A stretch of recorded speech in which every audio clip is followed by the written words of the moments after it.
Bermula awal tahun 2014, ada sahaja peristiwa yang berlaku di negara kita yang menjadi isu nasional dan perdebatan hangat. Tragedi, politik, jenayah mahupun agama. Ia menjadi fokus tumpuan yang membawa kesan terhadap kemodenan negara kita.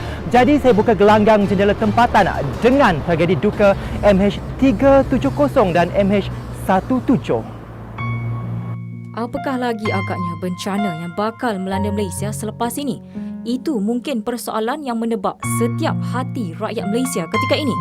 Ia berikutan tragedi 8 Mac lalu apabila Malaysia dan seluruh dunia dikejutkan dengan kehilangan pesawat MAS MH370 dari radar. Sehingga pada hari ini setelah pelbagai teka-teki, teori dan usaha dilakukan Malaysia dengan bantuan negara luar, namun pesawat penerbangan dari Kuala Lumpur menuju ke Beijing yang membawa 239 penumpang termasuk anak kapal masih gagal dikesan. Belum reda kedukaan insiden MH370, sekali lagi 17 Julai lalu, dunia digegarkan dengan berita pesawat MH17 dalam perjalanan dari Amsterdam ke Kuala Lumpur ditembak jatuh di timur Ukraine, mengorbankan kesemua 298 penumpang dan anak kapal. Ketika Amerika dan sekutunya mendakwa pemisah pro-Rusia dalam tragedi itu, Rusia pula mendakwa pejuang Ukraine menjadi punca. Di sebalik permainan lempar batu sembunyi tangan ini, bagaimana keadilan buat 298 penumpang dan anak kapal yang terkorban? Bila dalang utama tragedi ini akan diheret ke muka pengadilan? Tahun ini, kancah politik negara sememangnya panas dengan pelbagai kontroversi dan sensasi. Pastinya persoalan yang bermain di benak rakyat.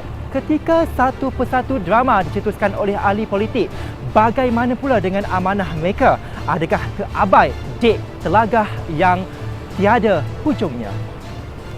Satu persatu cerita mengenai Anwar Ibrahim terpampang di dada akhbar. Daripada kisah bak telenovela rayuan akhirnya terhadap sabitan dan hukuman penjara atas kesalahan meliwat Saiful Bukhari, sehingga cerita impian menjadi menteri besar yang hanya tinggal angan-angan. Sampai bila? Tidak penatkah kita dengan sogokan berita mengenai individu ini yang tidak nampak apa impak dan baiknya kepada kita? Mandat Menteri Besar panas tahun ini. Terengganu bagai bergoncang dengan kisah pertukaran mandat yang menyaksikan Datuk Seri Ahmad Said meletak jawatan bagi memberi laluan kepada Menteri Besar baharu Datuk Ahmad Razif Abdul Rahman. Lain pula di Selangor apabila Kerajaan Selangor meminta Tan Sri Abdul Khalid Ibrahim melepaskan jawatan, dan drama bermula apabila Sultan Selangor tidak memperkenan keputusan Exco Selangor memilih Datuk Seri Wan Azizah. Sebaliknya, Azmin Ali diangkat menjadi Menteri Besar Baharu Selangor.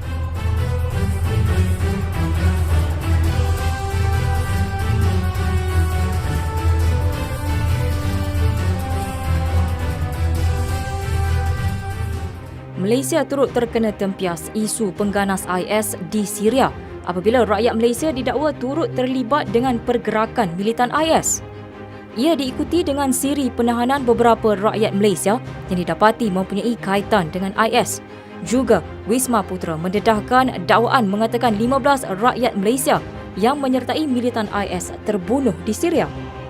Sekalipun pada Jun lalu, Mahkamah Rayuan telah pun menolak rayuan Gereja Katolik bagi menggunakan kalimah Allah sebagai merujuk kepada Tuhan dalam penerbitan mingguannya The Herald versi bahasa Malaysia. Namun keputusan itu bagai tidak diendah oleh pihak tidak bertanggungjawab. Mereka ini makin galak pula menggunakan kalimah Allah walau undang-undang melarangnya. 5 Disember lalu dimuar seorang paderi dan 30 buah buku mengandungi kalimah Allah, termasuklah buku Mari Kita Memuji Allah Kita dirampas. Jika tahun lalu kita digemparkan dengan beberapa jenayah mati ditembak, agak lain pula skripnya tahun ini apabila siri pembunuhan kejam pula mengambil alih. Mungkinkah aku mangsa seterusnya? Itu pasti menjadi gusaran setiap daripada kita. Bulan lalu Malaysia digemparkan dengan penemuan 2 mayat perempuan tanpa kepala dalam tempoh 3 hari di Pulau Pinang yang menimbulkan bimbang adanya pembunuh bersiri. Ia juga dikatakan ada kaitan dengan pembunuhan ngeri 17 lelaki Myanmar sepanjang tahun ini di negeri berkenaan. Dalam beberapa kes, kepala mangsa dipotong manakala badan disumbat dalam beg pakaian sebelum dibuang di tempat gelap atau di tepi jalan.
Apalah nak jadi dengan Malaysia? Itu keluhan biasa di kalangan kita dek pelbagai tragedi, kisah duka dan berita yang membawa kicau bilau dalam negara kita yang tercinta ini.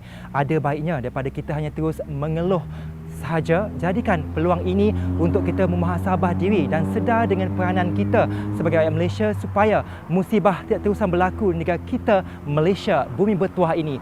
Untuk itu sekian saja, saya Muhammad Bakri Adam melaporkan untuk Jendela Tempatan 2014. Sehingga kita berjumpa lagi tahun hadapan.